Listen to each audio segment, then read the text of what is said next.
Enjoy the story? Don't forget to like, subscribe, and hit the bell for more epic adventures.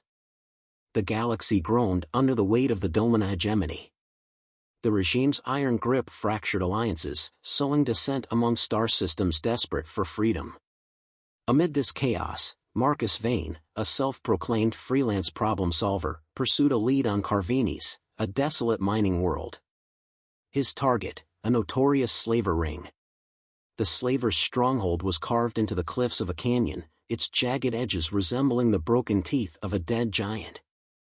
Marcus's approach was bold. He bypassed traps, overwhelmed guards, and reached the prisoners in the depths of the complex with a cocky grin plastered across his face. It was there he found her. Amid the ragged prisoners stood a striking figure, her silver-hued skin shimmering faintly even in the dim light of the holding cell. Her violet eyes burned with defiance, and a crystalline circlet adorned her head, its once pristine surface scratched and dulled. Her posture was regal despite her tattered gown and heavy chains. Marcus raised an eyebrow. "Well, aren't you a little out of place?" The woman's head turned, her gaze piercing him. "Who are you?" Her voice was like silk over steel, carrying an authority that made Marcus falter.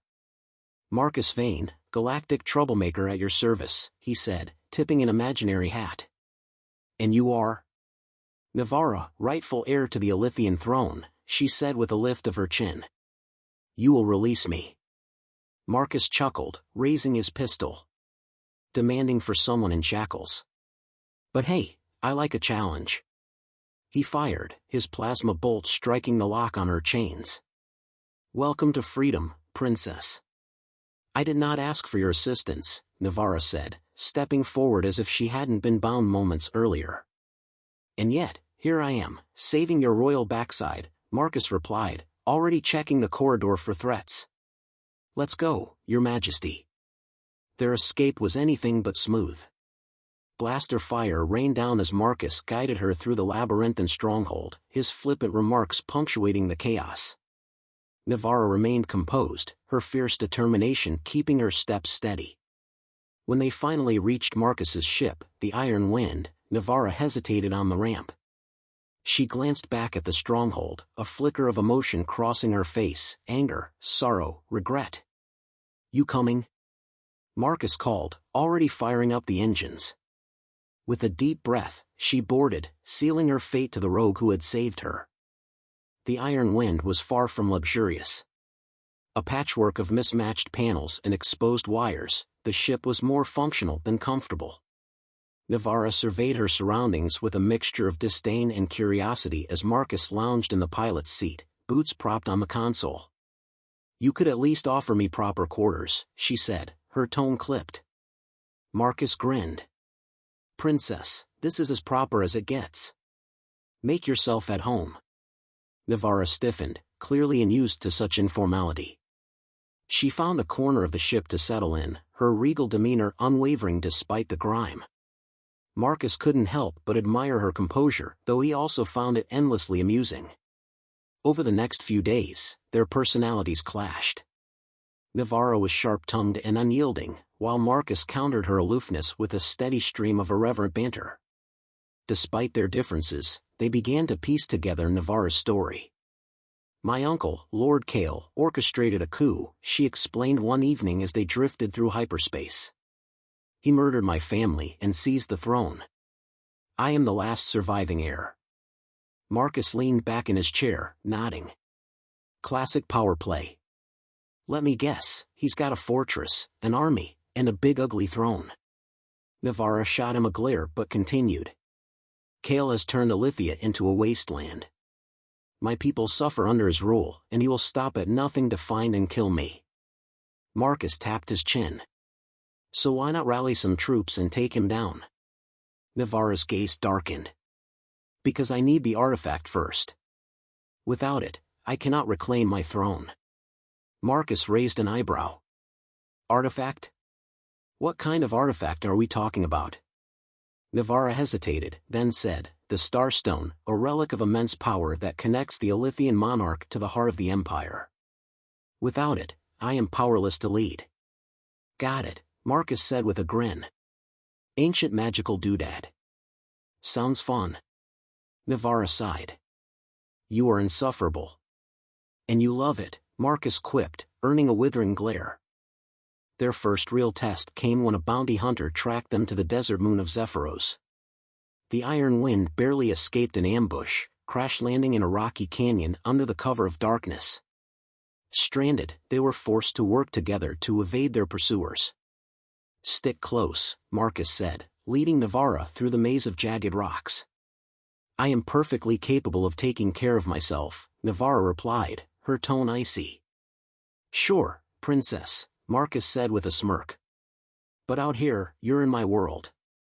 Despite her protests, Nyvara found herself relying on Marcus's expertise. His sharp instincts and quick reflexes saved them more than once, and though she hated to admit it, she began to respect his resourcefulness. One night, as they camped in the canyon, Marcus caught Nyvara staring at the stars.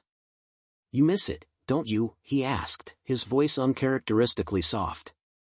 Nyvara didn't look at him. My people. My home. Everything. For once, Marcus didn't crack a joke. You'll get it back, he said simply. Nyvara turned to him, her gaze searching. Why do you care? Marcus hesitated, then shrugged. Maybe I've got a thing for impossible odds. Nyvara almost smiled. Their uneasy alliance deepened as they dodged Kale's forces, but disaster struck when a mission to retrieve the Starstone's location went wrong. Ambushed by Kale's soldiers, they were captured and taken to a fortress on the volcanic world of Draven. Nyvara was fitted with a psychic suppression collar, its dull hum silencing the glow of her powers. Marcus was chained to a wall in the damp, dimly lit cell they shared. You awake, princess? Marcus rasped, his voice strained but tinged with humor. Unfortunately, Nyvara replied, though her voice lacked its usual venom. Their banter continued even in captivity, but the tension between them shifted. When Marcus was dragged away for interrogation, Nyvara felt a pang of fear she couldn't explain. Hours later, Marcus was returned, battered but defiant. What did they do to you? Nyvara asked, her voice softer than she intended. Marcus grinned weakly. Nothing I couldn't handle. You're an idiot, she said, though her tone held more concern than frustration. Yeah, but I'm your idiot, Marcus replied. Their escape was chaotic and desperate. Marcus managed to free Nyvara from her restraints, and together they fought their way out of the fortress. Nyvara's powers returned once the collar was destroyed, and her psychic blasts cleared the path to freedom. As they fled in a stolen ship, Marcus leaned back in the pilot's chair, grinning despite his injuries. Told you we'd make it. Nyvara rolled her eyes but allowed a small smile. You are insufferable.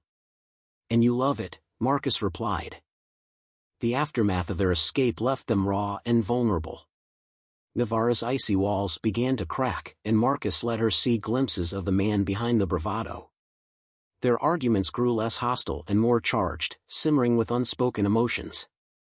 One evening, as they rested in a safe house on a remote forest moon, the tension between them came to a head. You're reckless, arrogant, and impossible, Nyvara said, her voice trembling with frustration. And you're bossy, stubborn, and way too uptight, Marcus shot back. Their gazes locked, the air between them electric. Neither moved until Nyvara finally closed the distance, her lips meeting as in a kiss that was equal parts passion and defiance. I still hate you, she whispered, her voice breathless. Keep telling yourself that, Marcus replied, pulling her closer. Their final mission was the most dangerous yet. Infiltrating Kale's stronghold to retrieve the Starstone required more than just skill, it required trust. Marcus and Nyvara fought side by side, their bond unshakable as they faced overwhelming odds. When the moment came, Marcus held off Kale's forces long enough for Nyvara to claim the Starstone. Though badly wounded, he refused to give up, his determination fueling her final push. You're not dying on me, Nyvara said, cradling him in her arms. Wouldn't dream of it, Marcus murmured. Too much to live for. With Kale defeated and her throne restored, Nyvara began rebuilding Illythia, with Marcus by her side. Their love, forged in the fires of rebellion, became a legend, a tale of two souls who refused to give up on each other or the galaxy they sought to save. Subscribe for more galactic adventures, and don't forget to like, share, and comment below.